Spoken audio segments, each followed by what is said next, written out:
Hey guys, welcome to the Lulu Blue Studio. If you are new here, my name is Luisa and in this channel we like to paint mainly botanical subjects in watercolor. Sometimes we also like to add some marks with different types of media to bring more fun to the game. So since spring has arrived, I've decided to create this new series that is called the Spring Party, where we are going to paint mainly botanical subjects using our beloved watercolor paints, but also adding marks with color pencils and crayons. And the crayons are the media that we are going to add today in this tutorial, where we are going to paint 4 different types of spring flowers, and the base is going to be in watercolor, and then with the crayons we are going to add more texture. Let's stop talking and let's start painting, shall we? In this tutorial, we are going to paint 4 different types of spring flowers in watercolor. We are going to start mixing on the color palette a little bit of pink, and the first flower that I'm going to paint in the upper part of this page is the cherry blossom flowers. So these are going to be pink flowers, and I have mixed on my color palette a little bit of brilliant opera rose, where I added also a little bit of white gouache, just because I want this pink to be a little bit more opaque, and I thought this was a little bit nicer to look from the camera, and I could create with watercolors and gouache a little bit more this characteristic type of color of these spring flowers. So I'm doing everything just with a round brush in size 6. I've created the base of this flower with this light pink color, and now I'm adding with a little bit more concentrated brilliant opera rose some brush strokes, especially in the center, because I want these flowers to have some areas that are darker compared to others. And then, using always the same type of brush and this type of color, I'm creating smaller type of flowers, mainly petals that are of flowers that are facing the main flowers that I've just created. So for this first mini flower composition, I wanted to create these cherry blossoms in the upper part of this page, having the bigger cherry blossom in the center part of the composition, and then I will create still with this round brush in size 6 some branches in brown color that are going to connect all of these flowers. My recommendation for you is really to create these flowers leaving the white center and remembering to have this type of petals in a sort of round shape, leaving some white spaces even between the petals in order to give a better effect, a watercolor effect to all of these flowers. In this whole tutorial, we are going to use different types of media, and my approach in this case is to create the base of all of these flowers with watercolor paints, and then I will add, and I will encourage you to do the same, to add different types of textures through the usage of color pencils or crayons, depending on what you have available. And this is going to be super fun because really using different types of colored pencils or crayons or even markers that you have, you can really bring to life these different types of flowers in a way that is very unique to you. So let's proceed now just by adding these branches. These are brown branches that sort of connect all of the flowers, and these are still created all with the watercolor paints. I'm mainly using some yellow ochre and a little bit of brown paint to connect all of these flowers. And since the first layer of these cherry blossoms now is completely created, I let it dry and I started to create the second flower of this mini tutorial, which is the crocus. Crocuses are purple flowers that are very typical in the springtime, so I really thought that it was a flower that could not miss this spring party. And this purple flower is created now using a mixture of Cobalt Violet and Quinacridone Purple from my color palette, and still using this round brush in size 6. As you are noticing, all of the petals I'm creating are very simple in shape, quite elongated, and I'm leaving some white spaces because I will want to create some more texture, adding some marks with some different types of media. So not using watercolor, but in particular for these crocuses, I'm going to use some purple crayons to add more texture to these flowers. And so what I encourage you to do at this point is to create the shape, the basic shape of these crocuses with a purple paint in watercolor, and then remembering to leave some white spaces that we are going to fill up in a second moment. Crocuses have bright type of stems and leaves, and I'm going to create both of them still with this round brush in size 6 and with watercolor paints. In this case, the green is mainly a mixture of Azomethine green yellow with a little bit of Cobalt Violet from the color palette.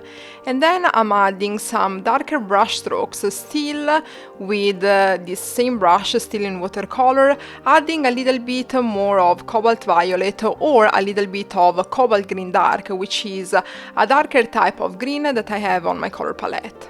If you are curious to know which are the watercolor paints that I have on my color palette, check out the video that I've created a few weeks ago and that I'm going to link in the description down below. In this video, I really describe all of the colors that I have on my color palette and why did I decide to pick these colors and to use them for my watercolor paintings.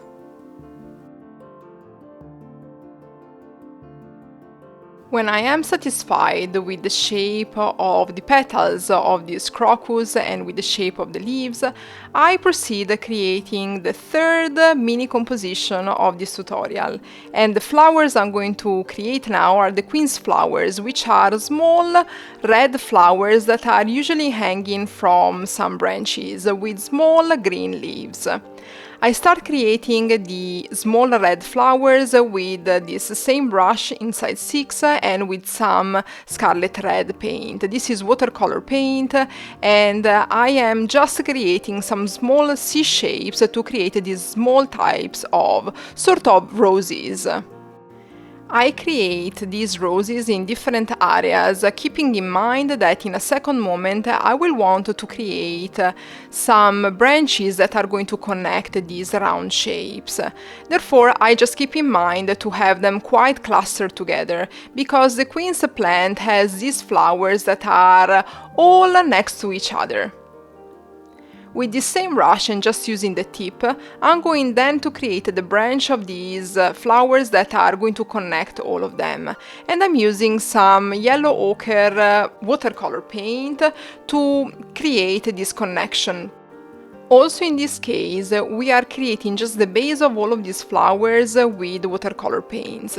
So my recommendation for you is to really be quite light with your shapes and don't be too precise. Don't worry to be too precise in the shapes of these, for example, quince flowers. We are going to add texture and give a better shape to all of these flowers in the moment they are going to be completely dry, and we are going to use crayons and watercolor pencils to add different marks to these flowers. The fourth flower that we are going to paint in this tutorial is the narcissus, which is, as you know, this yellow, bright yellow flower that we are going to create first with watercolor paints. So I've created the center of this flower in bright orange, and now I'm creating the petals with the yellow, bright yellow watercolor paint. In this case, we are going to use the same approach as we have done for the crocuses. So we are going just to create the external part, the perimeter, let's say, of these petals. We are going to add more texture and definition to these yellow petals in a second moment using colored pencils. In this mini composition we are creating two flowers, and I want the second yellow flower to be tilted toward the right side of the page, like you are seeing just the side of it.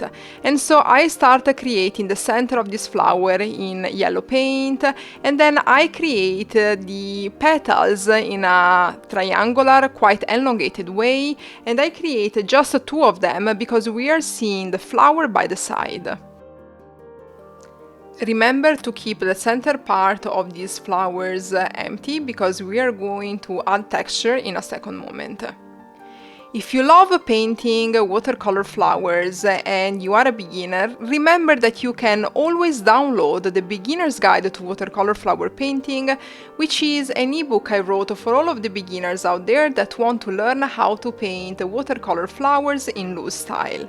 You can find the Beginner's Guide to Watercolor Flower Painting if you click on the link in the description down below.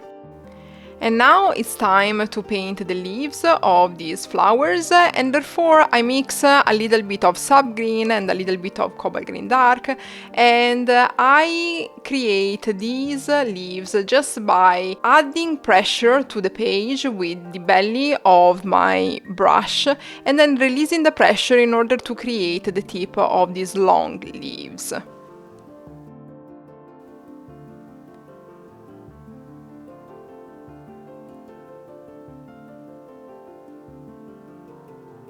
When you are satisfied with the shape of the leaves and all of the flowers that we have created up until now with watercolors, we are ready to start to mix other types of media. And in this tutorial we are mainly going to mix some crayons and also a little bit of watercolor pencils. For example, in this moment I'm using a watercolor pencil from Watercolor to start to create the center of these flowers, some small lines, fine lines, and adding a few dots to recreate the center of these cherry blossoms. You can use any type of pencil that you have at your disposal. The ones that I'm using are actually watercolor pencils from Watercolor. It means that if I would use a wet brush over these pencils, I could smooth out the color like these marks were done with watercolor paints. But really for this exercise you can use any type of pencil that you have at your disposal, so they don't need to be watercolor pencil.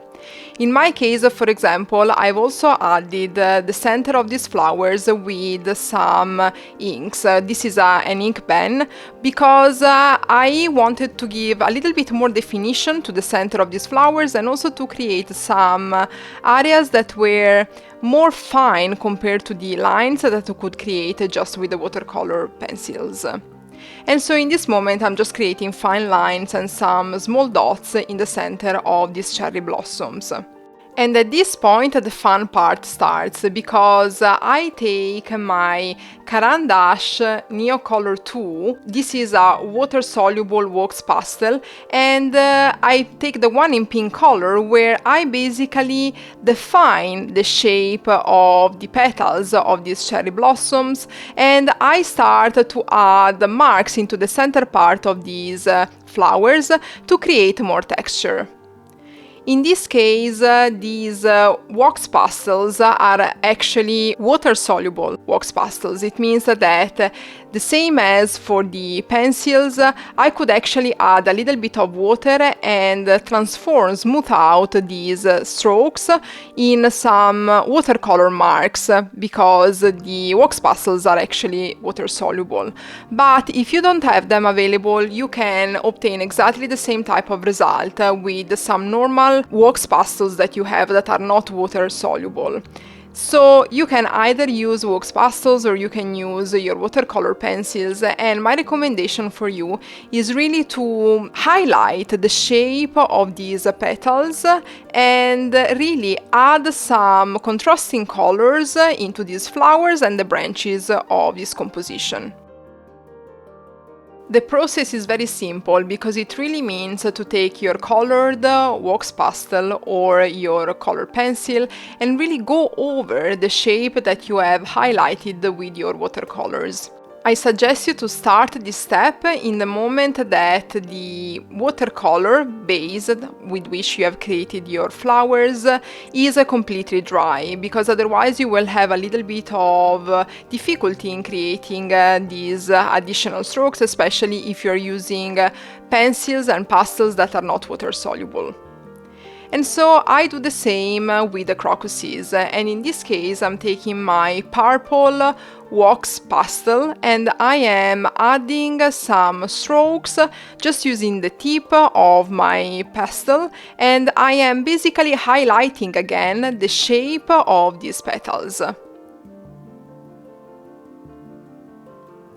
You can really have fun and add as many strokes as you like, depending on how highlighted these elements you want them to be. And with yellow wax pastels, I'm also adding the center of these flowers. If you don't have wax pastels, if you don't have crayons available, you can recreate this same tutorial just using color pencils. The difference and the reason why in this moment I'm using the wax pastels is that they can create thicker strokes on these petals, and for this tutorial I really wanted something a little bit bold compared to other strokes. So in this case I'm mixing a little bit the usage of the crayons and the pastels based on the types of strokes that I wanted to obtain in each mini flower composition. So in this case, for example, I'm taking the two types of greens of the crayons that I have, and I am highlighting the shape of the leaves. With such a type of exercise, you can easily realize how beautiful your flower composition can become, even if your first layer of watercolor is not perfect, because really adding different media to your composition can really add so much texture and so much beauty and create really something that is up to your style and very unique. So I really encourage you to mix different types of media, whatever you have available, and really experiment with creating different types of shapes and color mixtures. Now it's time to add a little bit of strokes into the small quince flowers in red color.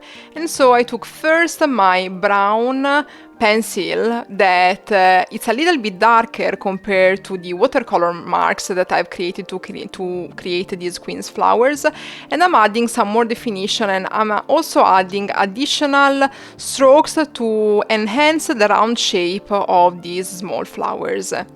And then I'm also taking the color pencil in red color, which is much more similar to the Scarlet Red that I've used in watercolor to create these small flowers, and I am enhancing the round shape of these quince flowers also with this color.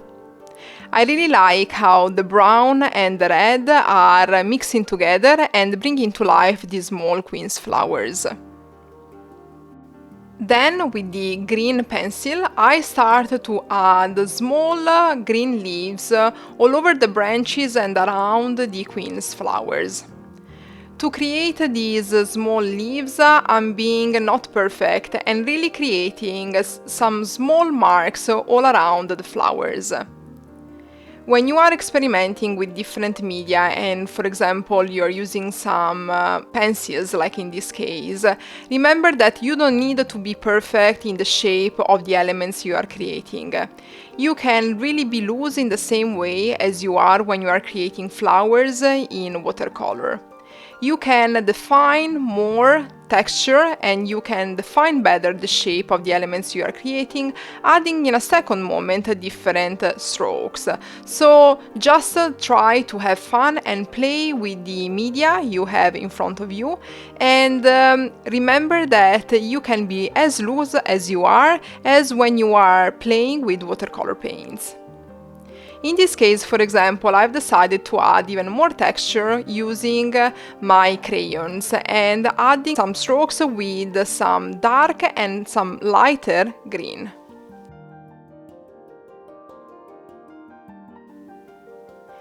This type of exercise that we are doing, mixing media, is really useful also in the moment you're going to paint only in watercolor, because it really allows you to analyze the shape of your flowers and understand, for example, if you are painting with watercolor paints, where do you want to add, for example, additional marks, additional brush strokes in a darker color to highlight some elements compared to others. And we are now highlighting the shape of the narcissus flower, and we are using our yellow pencil in order to add some texture to the petals. I am exactly adding these strokes in the center part of these petals where I left some white space. And then I'm doing the same using the orange pencil to add some texture into the center part of this flower.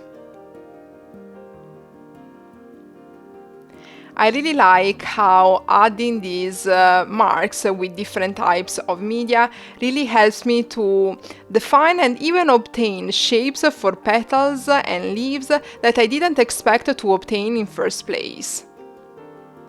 In this moment, I'm using the crayon, the green color crayon, to add texture to the leaves, because leaves are quite predominant in this flower and I really want them to stand out. At this point, just to make things a little bit different, I have decided to add with some color pencils just the name of the flowers we have just painted.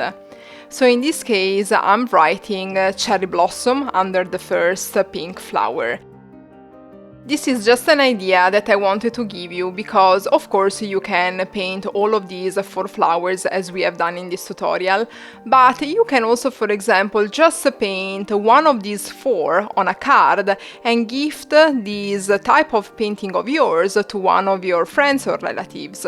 So this is something that I wanted to give you an inspiration to create, for example, a card with one of these 4 flowers. So with this second flower, I'm adding crocuses, and I picked a lilac color because it matches in a similar way the color of the petals of the flowers that I've just painted. But of course, you can also use any other color to write the names of these flowers. This is the second video out of 5 of this spring party series, and I really hope that these types of videos where we are mixing different types of media is really giving you a different feeling and showing you different ways that you can play with your watercolor paints, but also with other media in order to have more fun and really experiment with your creativity. Let me know in the comments below if you enjoyed painting these types of flowers, and if you are interested in more tutorials in this style where we are mixing other and different types of media compared to just watercolor paints. Thank you for watching. I hope to see you on day 3 of this spring party.